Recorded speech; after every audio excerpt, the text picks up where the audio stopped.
Je préfère garder ce que j'ai comme musique de Ouais. lui, Mais sa voix telle que je la connais. Il y a des amours qui vous élèvent et d'autres qui vous marquent ta vie, même quand tout est fini.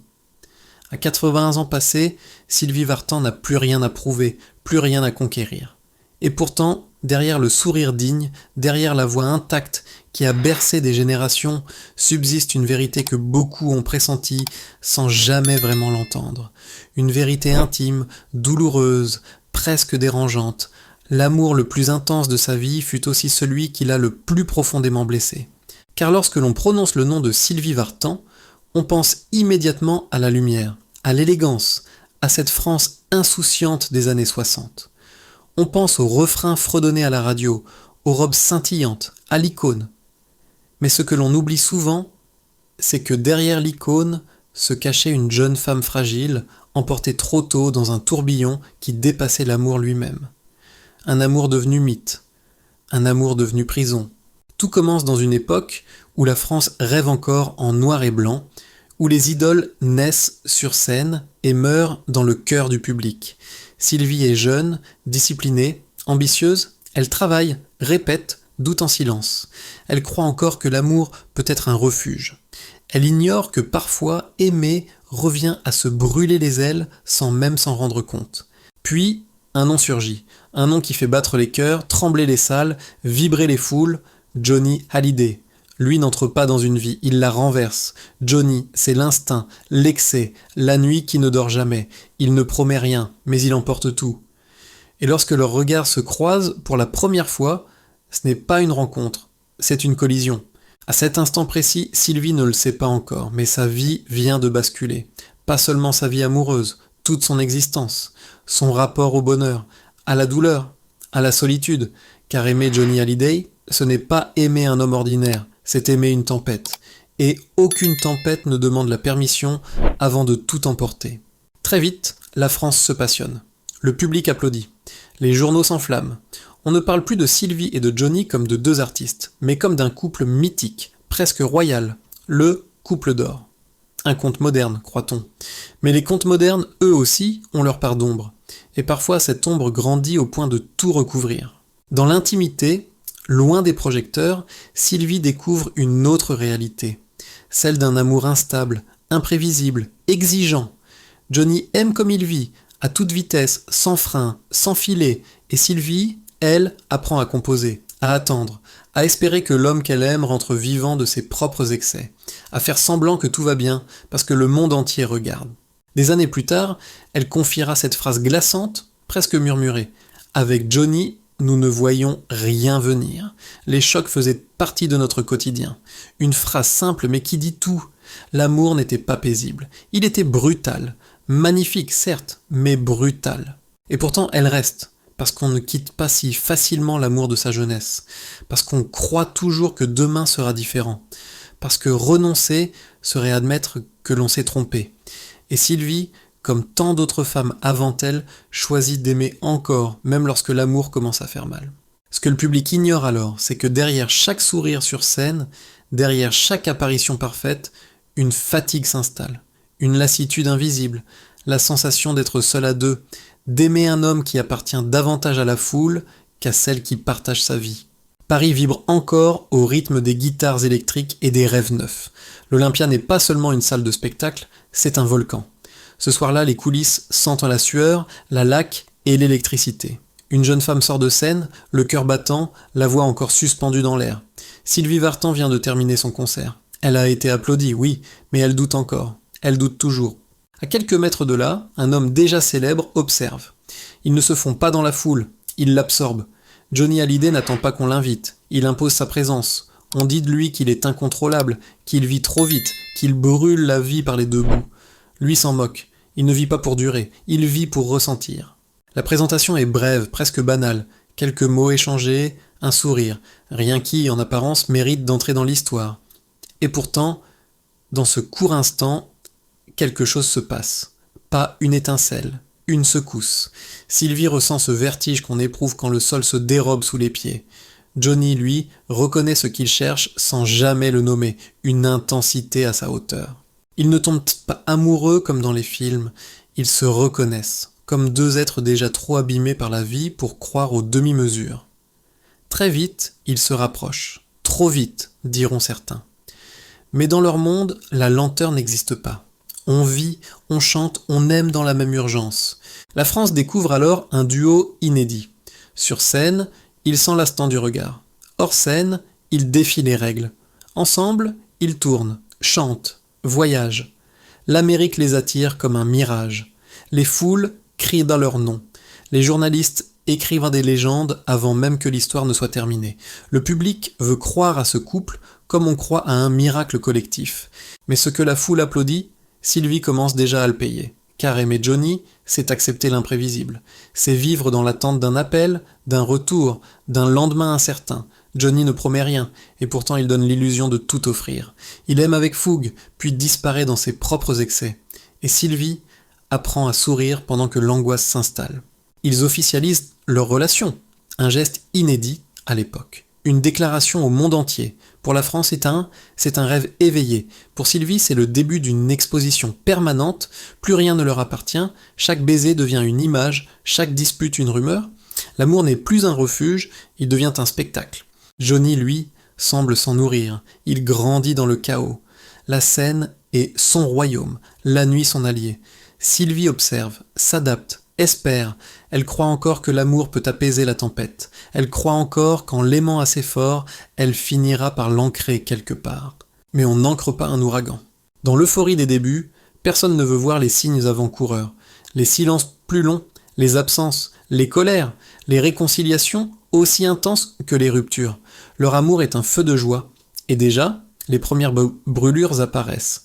Des années plus tard, Sylvie dira que cette période était à la fois la plus exaltante et la plus dangereuse de sa vie. Parce qu'elle avait tout, la jeunesse, le succès, l'amour, et parce qu'elle risquait de tout perdre sans même s'en rendre compte. À l'Olympia, en 1962, deux destins se sont heurtés.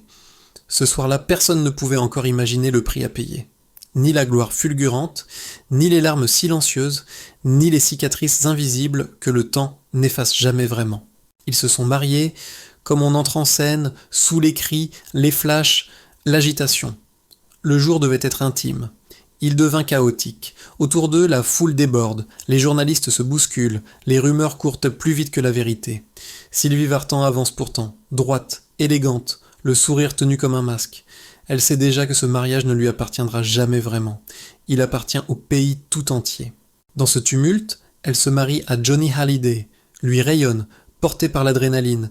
Elle, au fond, cherche un instant de silence, un regard, une promesse chuchotée.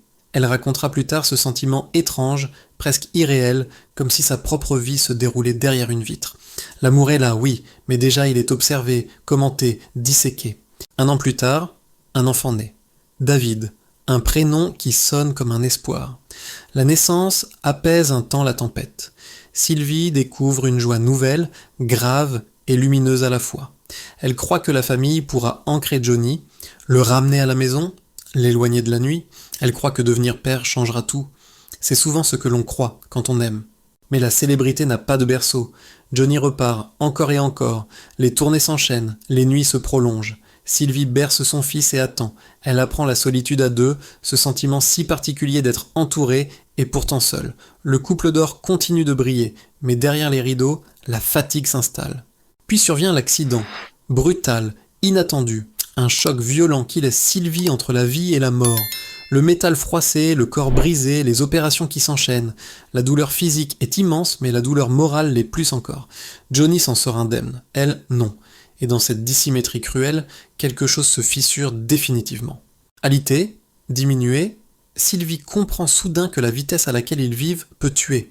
Elle regarde son corps meurtri et se demande si l'amour mérite ce prix. Johnny vient, s'inquiète, promet, mais il repart vite, aspiré par ce qu'il est. Elle reste avec ses cicatrices, visibles et invisibles. L'accident n'a pas seulement blessé son corps, il a ouvert ses yeux. La convalescence est longue, les nuits sont silencieuses. Sylvie pense, elle repense à cette vie menée tambour battant, à cette passion qui ne s'arrête jamais. Elle se demande si elle a confondu intensité et bonheur, si aimer signifie forcément souffrir. Des questions sans réponse qui s'installent doucement comme une ombre. Autour d'eux, rien ne change. Le public applaudit. les disques se vendent, les sourires sont toujours là. Mais à l'intérieur, l'équilibre est rompu. Johnny vit dans l'instant. Sylvie commence à penser à demain. Deux temporalités qui ne se rencontrent plus. Deux solitudes qui cohabitent. Cet accident marque un avant et un après. Avant, Sylvie croyait encore qu'elle pouvait sauver leur amour par la patience. Après, elle comprend que certains hommes ne se sauvent pas. Qu'ils brûlent jusqu'au bout, quitte à laisser des cendres derrière eux. Elle ne le dit pas encore, mais elle le sent. Quelque chose est irrémédiablement en train de se perdre. Et pourtant, elle reste. Par amour, par loyauté, par espoir peut-être. Parce que partir serait reconnaître l'échec. Parce que le monde entier les regarde. Parce qu'on n'abandonne pas facilement l'homme qui a donné un sens à sa jeunesse. Il y a un moment précis où l'amour cesse d'être une promesse pour devenir une épreuve. Pour Sylvie, ce moment n'a pas eu de date exacte. Il s'est installé lentement, insidieusement, au fil des silences, des absences, des regards fuyants. Johnny n'était plus seulement l'homme qu'elle aimait, il était devenu l'homme qu'elle craignait de perdre, sans jamais vraiment la voir. Les rumeurs commencent à circuler, les murmures d'abord, puis les certitudes. L'infidélité n'est plus une hypothèse, elle devient un fait. Johnny vit comme il chante, sans retenue, une liaison, puis une autre, des promesses de changement, suivies de rechutes. Sylvie encaisse, elle ne crie pas, elle ne s'effondre pas en public. Elle fait ce que tant de femmes ont fait avant elle espère. L'espoir est une chose étrange. Il vous maintient debout, mais il vous épuise. Sylvie pardonne encore, parce qu'elle aime, parce qu'elle croit à la famille, parce qu'elle se dit que ce n'est qu'un passage. Johnny, de son côté, admettra plus tard que cette période était autodestructrice. Mais à l'époque, ses aveux arrivent trop tard, trop faibles, trop souvent répétés. Puis survient l'événement le plus cruel. Sylvie tombe enceinte, un deuxième enfant, une lueur, une renaissance possible. Elle se surprend à rêver à nouveau, à imaginer un foyer apaisé, des rires d'enfants, une vie moins heurtée. Pendant quelques semaines, elle croit que le destin leur offre une seconde chance. Mais cette chance lui est arrachée. La fausse couche est brutale, définitive. Le corps lâche, le cœur s'effondre. Ce n'est pas seulement un enfant qu'elle perd, c'est un futur qu'elle n'aura jamais. Des années plus tard, elle dira que cette douleur-là ne l'a jamais quittée. Elle ne sait pas si cela aurait changé leur histoire. Mais elle sait que cela a creusé un vide irréparable. Johnny, lui, est désemparé. Il tente de consoler maladroitement. Mais comment réparer ce qui ne se voit pas? Comment combler un silence aussi lourd? Le couple continue d'exister, mais quelque chose s'est brisé. L'amour est toujours là, oui, mais il est blessé, il saigne. Les années 70 avancent, implacables. Les disputes se répètent, les réconciliations aussi. Un cycle infernal. Ils se quittent sans se quitter vraiment. Ils se retrouvent sans se retrouver entièrement. La passion demeure, mais elle ne suffit plus. Sylvie commence à comprendre une vérité douloureuse. Aimer ne veut pas dire se sacrifier indéfiniment. La décision du divorce ne vient pas dans un éclat de voix. Elle arrive dans un soupir. En 1980, ils se séparent officiellement. Pour le public, c'est un choc. Pour Sylvie, c'est un arrachement. Mettre fin à cette histoire, c'est renoncer à une partie d'elle-même, à sa jeunesse, à ses illusions, à l'homme qui l'a façonnée autant qu'il l'a détruite. Et pourtant, même après le divorce, Johnny reste présent. Ils se revoient, se parlent, remontent sur scène ensemble. Non pas pour raviver la romance, mais parce qu'un lien indéfinissable subsiste. Quelque chose de plus fort que la colère, plus profond que la rancœur. Une histoire qui refuse de mourir. Sylvie dira un jour que Johnny restera toujours dans son cœur. Pas comme un mari, pas même comme un amant, mais comme l'amour de sa jeunesse. Celui qui laisse des cicatrices, mais aussi des souvenirs impossibles à effacer. Après le divorce, le silence n'est jamais vraiment venu. Il y a eu des pauses, des distances, des vies qui semblaient reprendre leur cours. Mais Johnny n'a jamais quitté l'esprit de Sylvie. On croit souvent qu'un acte juridique suffit à tourner une page. En réalité, certaines pages restent ouvertes toute une vie. Même séparés, ils continuent de se voir, de se comprendre sans se parler. Johnny passe parfois à Los Angeles, s'assoit à la table familiale, rit avec David. Rien n'est simple, rien n'est banal. Leur relation a changé de nom, pas de nature. Elle n'est plus conjugale, mais elle reste essentielle. Comme une cicatrice qui ne fait plus mal, mais que l'on sent encore quand il pleut. Les années passent. Sylvie reconstruit. Elle travaille, elle chante, elle avance. Mais au fond d'elle, Johnny demeure une présence invisible. Elle le sait, elle l'accepte. Certains amours ne disparaissent non pas. Ils se transforment en souvenirs vivants. Puis, en 2017, la nouvelle tombe. Johnny est mort, brutalement, définitivement. Pour le monde, c'est la fin d'une légende. Pour Sylvie, c'est autre chose. C'est la perte de l'amour de sa jeunesse. Celui qui vous accompagne toute votre vie, même quand vous avez aimé ailleurs. Elle dira cette phrase, simple et terrible, « J'ai perdu l'amour de ma jeunesse ». Peu de mots, mais un gouffre derrière chacun d'eux. La douleur est intacte, presque choquante par sa force. Elle publie des photos anciennes, des souvenirs d'une époque où tout semblait encore possible. Elle écrit peu, mais chaque mot pèse. Le passé remonte, comme une vague que rien ne peut arrêter. Johnny n'est plus là, mais son absence est partout. Et pourtant Sylvie n'est pas seule. Depuis longtemps déjà, une autre présence veille, plus discrète, plus calme. Un homme qui n'a jamais cherché à remplacer Johnny, mais a aimé Sylvie pour ce qu'elle est, avec son passé, ses blessures, ses fantômes, Tony Scotti. Tony est l'exact opposé de Johnny. Là où Johnny brûlait, Tony apaise. Là où Johnny fuyait, Tony reste. Leur rencontre, au début des années 80, n'a rien d'un coup de foudre spectaculaire. C'est une reconnaissance silencieuse, une évidence douce. Sylvie dira plus tard « J'ai su immédiatement ». Non pas qu'il allait bouleverser sa vie, mais qu'il allait la stabiliser. Avec Tony, l'amour change de rythme. Il n'est plus une urgence, mais une présence. Il n'exige rien, n'impose rien. Il comprend que Johnny fera toujours partie de Sylvie, et loin de s'en offusquer, il l'accepte. Mieux encore, il respecte cet amour passé. Il partage parfois un café avec Johnny, échange des sourires, des plaisanteries, une situation inimaginable pour beaucoup, mais révélatrice d'une maturité rare. Sylvie découvre alors quelque chose de nouveau. Aimer sans peur. Aimer sans attendre la prochaine tempête. Avec Tony, elle rit, elle se repose, elle respire, ils construisent une maison, une vie, une famille élargie. Plus tard, l'adoption de Darina vient compléter ce tableau inattendu. Sylvie réalise un rêve qu'elle croyait perdu à jamais. Être mère à nouveau, autrement. Ce n'est pas un amour spectaculaire. Ce n'est pas un amour de couverture de magazine. C'est un amour qui dure. 40 ans de mariage. Une exception dans le monde du spectacle. Une victoire silencieuse. En regardant en arrière, Sylvie comprend enfin la différence. Johnny lui a appris l'intensité. Tony lui a appris la paix. L'un l'a consumé, l'autre l'a réparé. Et elle ne renie ni l'un ni l'autre. Car sans Johnny, elle ne serait pas celle qu'elle est. Et sans Tony, elle n'aurait peut-être jamais survécu à ce qu'elle a vécu. À 80 ans, le temps ne se compte plus en projets, mais en souvenirs. Pour Sylvie Vartan, chaque souvenir est une pièce d'un puzzle immense, parfois lumineux, parfois douloureux. Elle ne cherche plus à embellir le passé, elle ne cherche plus non plus à s'en défendre, elle le regarde en face, avec lucidité, avec tendresse, avec cette gravité tranquille que seul le temps accorde. Quand elle parle aujourd'hui de Johnny, sa voix ne tremble plus comme avant. La douleur est là, toujours, mais elle a changé de forme. Ce n'est plus une plaie ouverte, c'est une présence intérieure. Johnny n'est plus l'homme qui l'a fait souffrir. Il est devenu le symbole de la jeunesse, de la folie, de l'amour absolu. Celui qui vous façonne à jamais, même quand il vous détruit.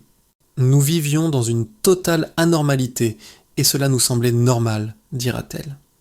Cette phrase résume tout.